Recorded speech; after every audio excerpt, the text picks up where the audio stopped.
क्या कंपनी है सर, किस तरीके से ऐप है और किस तरीके से ये काम करेगा? आज के डेट में जितने भी कॉर्पोरेट्स हैं, चाहे वो बड़े हैं या छोटे स्टार्टअप्स हैं, इनके फुटकर खर्चे होते हैं जो सैलरी और पीओ के अलावा होते हैं। और ये फुटकर खर्चे अब इतने ज्यादा हो गए हैं कि अब इनको कंट्रोल करने की सख्त जरूरत है। तो साइबर अटैक का बहुत बड़ा खतरा हमारे सामने आता है, वो किस तरीके से आपने सोचा है कि कैसे बचा जाएगा? We are RBI controlled.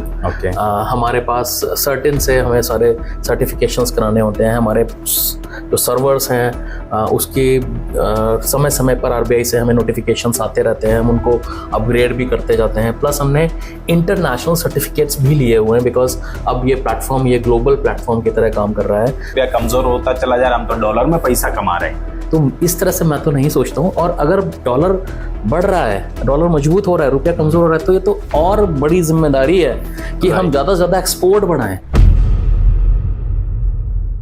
दोस्तों, देश की सेवा करने के लिए जरूरी नहीं है कि आप देश के बॉर्डर पर सेवा करें, आप किसी भी रूप में सेवा कर सकते हैं। और ऐसे ही एक युवा हमारे साथ मौजूद हैं जो कि भारत में उन्होंने पढ़ाई की, उसके बाद विदेश चले गए, ताइवान चले गए और वहां पर कई सारी एमएनसीज में काम किया और उसके बाद भारत वापस आए हैं देश की सेवा करने के लिए। किस तरीके से वो सेवा कर रहे हैं, कौन सा उन्होंने एक ऐप बनाया है, किस तरीके से वो ऐप जो है वो भारत की कंपनीज को और अंत में अगर कहें कि कस्टमर को किस तरीके से फायदा देने वाला है, बात करते हैं अभिषेक सक्सेना जी से जो कि एमडी हैं ओमनी कार्ड से। सर, जो आपने बात की ओमनी कार्ड, क्या कंपनी है सर, किस तरीके से ऐप है और किस तरीके से ये काम करेगा? बिफोर हम कंपनी की बात करें जी, हम ये बात करते हैं कि प्रॉब्लम क्या है जी। आप देखिए आज की डेट में जितने भी कॉर्पोरेट्स हैं, चाहे वो बड़े हैं या छोटे स्टार्टअप्स हैं, इनके फुटकर खर्चे होते हैं जो सैलरी और पीओ के अलावा होते हैं। और ये फुटकर खर्चे अब इतने ज़्यादा हो गए हैं बिकॉज हम एक्सपेंशन में मोड में हैं, हम लोग मल्टी सिटी लोकेशन पे हैं, हमारे पास सेल्स टीम है, हमारे पास मार्केटिंग के खर्चे हैं। तो ये फुटकर खर्चे अब इतने ज़्यादा हो गए हैं कि अब इनको कंट्रोल करने की सख्त ज़रूरत है। और यहाँ पे बहुत सारे लीकेजेस भी हैं। तो हम लोगों ने जो प्रोडक्ट बनाया है वो एक कंट्रोल लेयर ही बनाया है जिससे कि ये सारे कॉर्पोरेट्स, चाहे वो एसएमई है या वो स्टार्टअप है या इवन लार्ज कॉर्पोरेट है, इन सबको हम अपने प्लेटफॉर्म पर लेके आए। और ये लास्ट माइल विजिबिलिटी जो आज की डेट में नहीं है जी, वो लेके आए। बिकॉज हम ओमनी कार्ड आरबीआई से लाइसेंस्ड है, पीपीआई लाइसेंस है हमारे पास पेमेंट रेल्स हैं। मोदी जी का जो डिजिटल इंडिया का जो सपना है उसको आगे लेकर के और जो डिजिटल इंफ्रास्ट्रक्चर क्रिएट किया गया है, यूपीआई, रुपे, फास्टैग, एनसीएमसी, उस डिजिटल इंफ्रास्ट्रक्चर के ऊपर हमने ये पूरा प्रोडक्ट बिल्ड किया है जिसको हम लोग कहते हैं omni card spend management platform. ये प्लेटफॉर्म आपके सारे खर्चे एक जगह पे लेके आएगा, चाहे वो एम्प्लॉय रिइंबर्समेंट्स हो, चाहे वो एक्सपेंस हो, रिटेल का एक्सपेंस हो, ब्रांच के एक्सपेंसेस हो, कंपनी के एक्सपेंसेस हो। आप उनको अपने एम्प्लॉयज़ को एक ऐप पे लेके आएंगे, ओमनी कार्ड ऐप पे लेके आएंगे जिसमें कार्ड और यूपीआई सब सारी सुविधाएं हैं जिससे आप लास्ट माइल तक उनके खर्चों को विजिबल कर पाएंगे। और at the same time real time आपको उसकी विजिबिलिटी मिलेगी और आप उसको पॉलिसी इन्फोर्स भी कर पाएंगे। और जो पॉलिसी है वो आपके पेपर में नहीं होगी, वो इन्फोर्स भी होगी। कौन कितना खर्चा कर सकता है, किस लेवल पे जा सकता है, किस लेवल पे कितना रिबेट है, उसको सारी चीजें वहां पे कंट्रोल की जा सकती हैं। प्लस आपके जो बिल्स हैं, इलेक्ट्रिसिटी बिल कॉर्पोरेट्स को बहुत नुकसान होता है, उनका डेट निकल जाती है, वहां से उनको पेनल्टीज पड़ते हैं। तो ये सब कुछ मैनुअल हो रहा है, हर ब्रांच का अपना अपना मैनुअल हो रहा है। इसको पूरा एक जगह पे लेके आके सेंट्रलाइज लेके आए हैं हम लोग।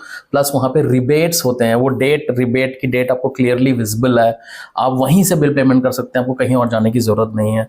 प्लस अगर आपके पास बहुत बड़ी लॉजिस्टिक कंपनी है या छोटे 1-2 ट्रक भी है, आपको उनके खर्चे मैनेज करने हैं, ड्राइवर के खर्चे मैनेज करने हैं, उसके लिए हमारे पास प्लेटफॉर्म में सुविधा है जहाँ पे अपने ट्रक्स ऑनबोर्ड कर सकते हैं, ड्राइवर्स ऑनबोर्ड कर सकते हैं। वहीं पे अगर आपकी बहुत बड़ी सेल्स टीम है, आप सेल्स टीम को ट्रैक करना चाहते हैं हैं, वो सेल्स टीम कब जा रही है, कितना जा रही है, उनके किलोमीटर के हिसाब से उनका पर डीएम कैसे बनेगा, वो सारी सुविधाएं इसमें दी गई हैं हमारे प्लेटफॉर्म में। और इसको हम कंट्रोल लेयर बोलते हैं, बिकॉज कोई भी कॉर्पोरेट स्पेंड में 3 लेयर की अप्रोच होती है। एक है कंट्रोल लेयर, जहाँ पे आप ऑडिट, कंप्लायंस, टैक्सेशन, जीएसटी, ये सारी चीज़ों को आप मैनेज करते हैं हमारे प्लेटफॉर्म के थ्रू। दूसरा जो लेयर है, वहाँ पे आप अपने सारे जो जिसको हम लोग बोलते हैं प्लेटफॉर्म लेयर, जहाँ पे आपको सारे एनालिटिक्स, MIS, रिपोर्टिंग सारी एक जगह पे आती है। And then the last layer जिसको हम लोग बोलते हैं स्पेंड लेयर, जहाँ पे हम आपको UPI, card, employ reimbursements, branch expenses, वो सारे चीज़ें आते हैं। तो ये सारे लेयर्स हम आपको प्रोवाइड कराते हैं। कंपनीज किसी एक मॉड्यूल से शुरू करती हैं, फिर धीरे धीरे सारे मॉड्यूल पे एक्सपेंड करते हैं, और वहाँ से हम गारंटी करते हैं कि आपका 10% जो टोटल स्पेंडर्स का 10% हम आपका सेव करके देंगे। एंड ये एक बहुत बड़ा महत्व है, बिकॉज अभी तक कोई भी कंपनी ऐसा नहीं था जो ये एंड टू एंड पूरा प्रोडक्ट को स्टिच किया गया है। You are the first company जो because of PPI licence, because of the last mile, हम इसको बहुत ही UI UX यूजर एक्सपीरियंस को बहुत ही सिंपल तरीके से हम लोगों ने बनाया है, सो दैट ये कोई भी यूज कर पाए। और ये जो UI UX है, ये एक्चुअली मैंने ताइवान में बहुत सीखा। इंडिया में इसके बारे में कोई ज़्यादा बात नहीं करता है, बट ताइवान में हर एक छोटे छोटे पॉइंट पे हम लोग यही डिस्कशन करते थे जब हम STC में जॉब करते थे। आज वो गूगल बन गई है। सो छोटा छोटा डिस्कशन के लिए अगर जरूरत पड़े तो हम पूरा डिजाइन चेंज कर लेते थे, बट यूजर एक्सपीरियंस में कॉम्प्रोमाइज नहीं करते। लेकिन एक सवाल और है कि आप ताइवान में थे, भारत वापस आए, आखिर क्यों, कब ऐसा लगा कि हाँ अब मुझे अपने देश की सेवा करने के लिए जाना चाहिए? सर, अगर आप एक ट्रेंड देखें, चाइना क्यों है? चाइना सिर्फ चाइनीज लोगों की वजह से है। और ये चाइनीज लोग वही हैं जो US में नौकरी करते थे, गूगल में नौकरी करते थे, एप्पल में नौकरी करते थे, अमेजोन में नौकरी करते थे, और फिर वो छोड़ के उन्होंने गूगल, अमेजोन, टेस्ला सब चाइना में बनाया है। तो ये मुझे लगता है ये मेरा फर्ज है। अगर मैं किसी देश में हूं तो मेरा ये फर्ज है कि मैं देश के लिए अब कुछ करूं, और वहां पे हमने इस प्रोडक्ट को बनाया है। और ये प्रोडक्ट ऐसा नहीं है कि सिर्फ भारत देश के लिए है, ये प्रोडक्ट हम पूरे ग्लोबल लेके जा सकते हैं। आज मैं गर्व से कह सकता हूं कि जर्मनी के प्रोडक्ट, US के प्रोडक्ट, आप सबसे हमें कंपेयर करिए, आप हमको बेहतर ही पाएंगे, उन हर प्रोडक्ट से बेहतर पाएंगे, क्योंकि वो बहुत ही कॉम्प्लिकेटेड प्रोडक्ट बनाए गए हैं। वहाँ पे UI UX उतना अच्छा नहीं है। हम लोगों ने इसको बहुत सिंप्लीफाई किया है। जो कठिनाइयां हैं वो हमने अपने लिए रखी हैं, और जो आसान चीजें हैं वो हम यूजर के पास लेके गए। तो वो चीज है कि this is how country now becoming a product dependent company. अब हम वो नहीं रह गए जो सॉफ्टवेयर बनाते थे लोगों के लिए IT से निकल के, अब हम लोग प्रोडक्ट बनाते हैं और उस प्रोडक्ट को बाहर भी लेके जाना। मोदी जी कहते हैं आत्मनिर्भर भारत, यानी कि हम उस तरफ आगे बढ़ रहे हैं।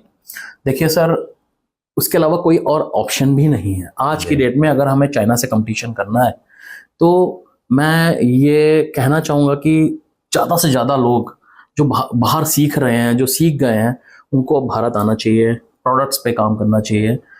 कठिनाइयाँ हैं, बट अगर हम लोग आज उन कठिनाइयों का सामना करके अगर हम लोग आज आगे नहीं बढ़ते हैं और हम लोग अगर देश की सेवा में नहीं लगते हैं तो फिर कौन करेगा? ये बड़ा सवाल है, कौन करेगा। लेकिन डिजिटली जैसे ही आप जाते हैं तो साइबर अटैक का बहुत बड़ा खतरा हमारे सामने आता है। वो किस तरीके से आपने सोचा है कि कैसे बचा जाएगा?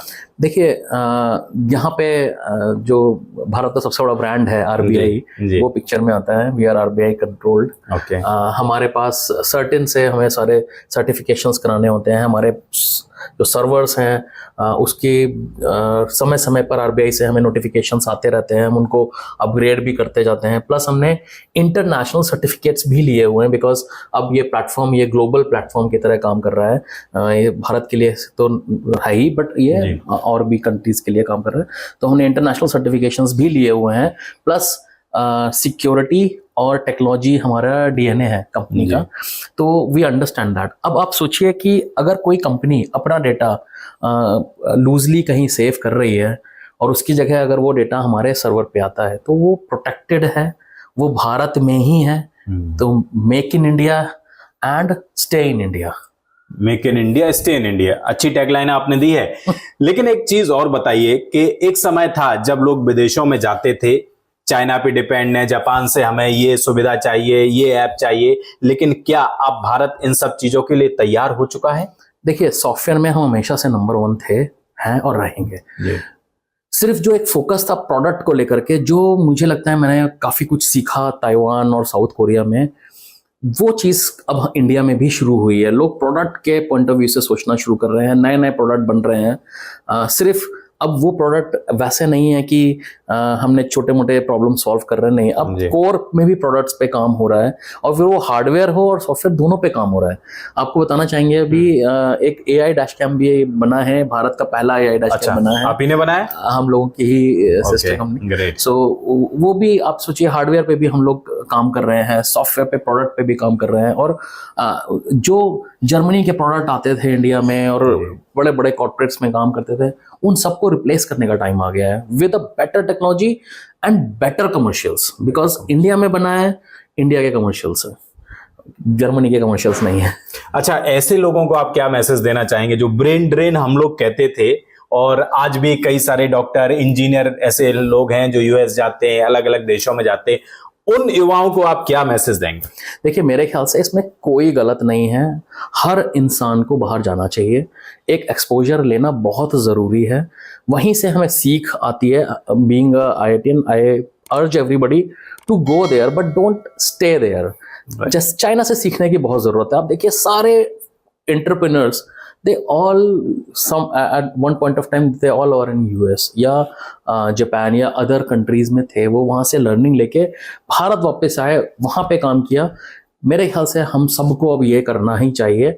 हमने तो पहल कर दी है, हमने प्रोडक्ट भी बनाया है, और ये प्रोडक्ट बहुत अच्छा मार्केट में रिस्पांस मिल रहा है। बहुत बड़े बड़े कंपनीज बहुत कम समय में हम लोग ऑनबोर्ड कर पाए हैं बिकॉज ऑफ द प्रोडक्ट। तो आई रियली होप कि इस तरह और भी कंपनीज आए और इंडिया को हमें आगे बढ़ाना है। लेकिन एक मानसिकता और है जो मैं आपको बताता हूं, ऐसे लोगों को भी थोड़ा सा बताइए कि लोग कहते हैं कि रुपया कमजोर होता चला जा रहा, हम तो डॉलर में पैसा कमा रहे हैं। देखिए, अगर पैसा कमाना ही एक उद्देश्य है तो मेरे ख्याल से इनोवेशन की बात ही नहीं करनी चाहिए। मेरे ख्याल से पैसा ज़रूरी है, बट उससे भी ज़्यादा ज़रूरी और भी चीज़ें हैं। अगर हम उस पर फोकस करें और पैसा बाय प्रोडक्ट की तरह आए तो वो ज़्यादा अच्छा होगा मेरे ख्याल से।